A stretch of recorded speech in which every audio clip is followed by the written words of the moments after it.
It's your boy, Nerdy White Guy. Nerdy White Guy. Put you in a motherfucking coffin, my guy. He's so dope. Nerdy White Guy. Nerdy White Guy. My prayers got answered, dude.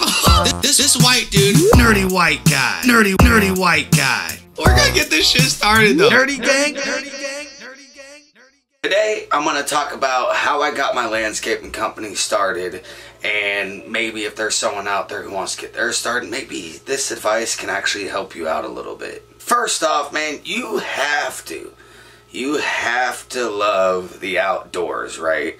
Because you're going to be working in the rain, you're going to be working in hail sometimes. Where I live, dude, we get a lot of rain. I get like really nice weather probably 2 out of the 3 months, and I got to take about 2 months off every year. So just keep that in mind before you even jump in to getting a landscaping business started. For me, the decision was pretty easy, man. So I come from a family of landscapers, and that's what makes it's so much easier for someone like me to get this started than someone else, because I kind of had like a foundation of like, what tools should I first get, right? And I'm gonna tell you this right now, the first tools you need to get is just some basic ass hand tools. Now my dad, he's got his own landscape company, right? So I was like, hey Pops, you got any hand tools I can have or borrow or rent or whatever, man, right? So he actually had some tools that I could borrow. So when I first started this, right, I was getting jobs, you know, just kind of like odd jobs. I was getting a job here, getting a job there, and every time I needed tools, I would ask him for it. Now, I wasn't getting any power tools from him, right? I strictly started off with hand tools, and after the first job, I ended up getting my first set of hand tools. I got my shovel, my rake, and I want to say I got a bucket from the first job. Now, when I first started, I was severely undercharging people. Now, if I don't know what to charge someone, it is minimum $75 an hour, right? So when I'm out there working, doing what I need to do, it is $75 an hour. That's not including dump, that's not including materials, that includes tax. That's about it, man. That's my labor and my tools out there. And honestly, most of my jobs I don't do per hourly, because I end up making more if I do it per job. Say it might take me 30 minutes to trim up some pretty big hedges, right? That person would easily pay, you know, $150, $200 to have those hedges done.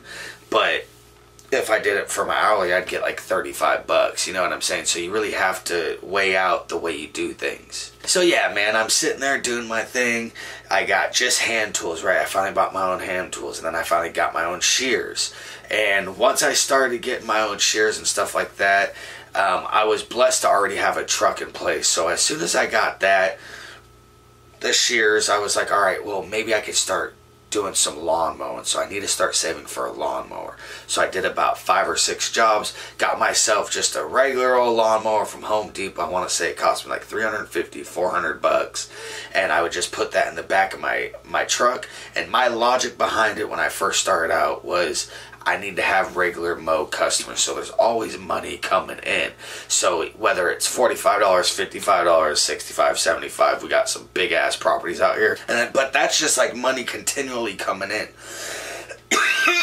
So when you always have money coming in, the next stuff isn't like, you know, you're not like fighting to try to stay above water. When you got all these maintenance customers coming in, it makes it so you don't absolutely have to have that cleanup or whatever. So you can start charging what you want to charge. I charge minimum about $500 a cleanup. And that's weeding the garden beds, cleaning up the shrubs, a mow, you know, and that's about it. It really depends on the property. You know, they can go anywhere from $200 to all the way, dude, I have a cleanup like that I'm right in the middle of right now that is a $1,300 cleanup. It really depends on the job. Those maintenance customers are very important, and they make it so you have freedom to operate your business the way you want to operate it. It's super simple to mow and weed eat some yards, man. So that's just the continued flowing money. And you can also, you know, cram in, you know, 10, 12 on really long days. You can get like 15, 16 lawns in a day. And just imagine if each one is $50, that's $800 that you made in a day just mowing some lawns. So once I got my mower, man, I started getting maintenance customers, man. I got my first one, who I actually still have, and then I just started kind of, the ball started rolling, right? And then I started doing like advertising, like just door to door. I made flyers on my computer, printed them out through my printer. I ended up going to Staples after, so many times of doing this at home, because I was just running out of ink, and I was like, fuck this, tired of paying for it. I'm just gonna go there, spend the like $5 or 5 cents a copy, and just get like 1,000 of them, and I'm gonna paste every door. When I was working in a neighborhood, every door in the area was getting covered with my flyers, man. So that's just part of it. You want to just advertise, keep on building, right? And then it got to the point where, I had my mower, and then I got my weed eater, and then as soon as you start building that up, I think once I hit like 5 or 6 customers, like regularly, keep in mind I'm doing like small weeding jobs here and there, severely undercharging, and then, just trying to get my name out there, trying to get some traction, trying to get it going any way that I can. Ended up getting a weed eater, and then after that, man, I started looking heavily into getting a trailer, because just lifting the mower in and out of the back fucking sucked, and I didn't want to have ramps, because it would just take up room in the truck that I don't have, because the truck that I have is super small, and it just wasn't cut out for this type of work. So I'm going, man, and then I'm like, I asked my pops, I was like, alright, so I got the mower, I got most of the hand tools that I need. I got 2 buckets, I got a wheelbarrow and a shovel. What else do I need, right? And he's like, well, with those you can do a lot, and honestly, after the lawnmower, after the weed eater, man, you want to get yourself a wheelbarrow so you can start doing bark, mulch, all that shit, rocks, and you can charge. You can charge good money for that. That's the next thing you want to get, man, after all the hand tools, after your buckets, some tarps. Get yourself a motherfucking wheelbarrow, bro. Then after that, bro, you can start getting yourself like some cool fun shit, right? You can get yourself some hedge trimmers, which are super fun, a chainsaw just to take off, so when you're removing shrubs and stuff, you can just cut them. Then attach your truck to it and rip the fucking stump out. I started super slow. It's taken me, so I've been doing it like this legally for 3 years. But not legally, I've 5 or 6 years, right? And I only decided to go legal because I was actually starting to make money doing it. But as soon as I started taking it serious, and I went from kind of like doing it as like a hobby, weekend warrior type person, and I actually took it very, very fucking serious, the business started coming, man, and it started coming fast, hard. This time of year is absolutely crazy for any landscaper. You can ask any one of us that's out there doing it right now. It is a wild time. Shit's growing. You gotta cut everything down, cut everything back, and it's just... It's part of the beast. So we fit in as many hours as we can right now, because in this state, when it hits about, I stop right before Christmas, like a week or 2 before Christmas, and I get started again mid to end of February. So we're looking at 2 months of no work, no nothing. But when you get legal, you can get unemployment, do all that shit, so...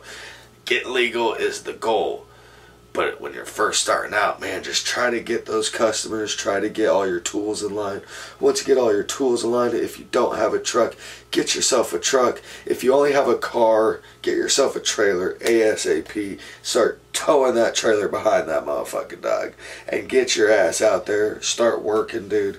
And whatever job that you have right now, if it ain't paying you like a decent amount of money, bro, I'm talking like 50, 60,000 a year, you can make that doing landscaping.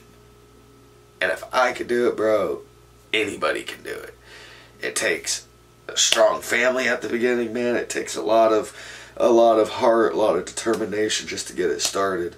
But seriously, once you get it started, it is absolutely worth it, absolutely amazing, and you can just feel the business start going and growing, and it just takes one single lawn to get you started, man.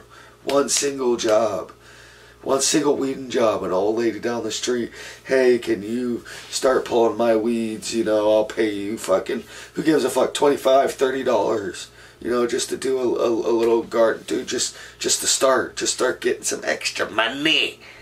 And then when it starts building to the point where you're like, dude, I'm making more in the weekend than I make all week doing my actual job. That's when you just quit your actual job, bro. You just say, dude, I think I had enough, and I'm quitting this shit so I can go do this full time. Because if I do this full time, imagine how much more money I can make.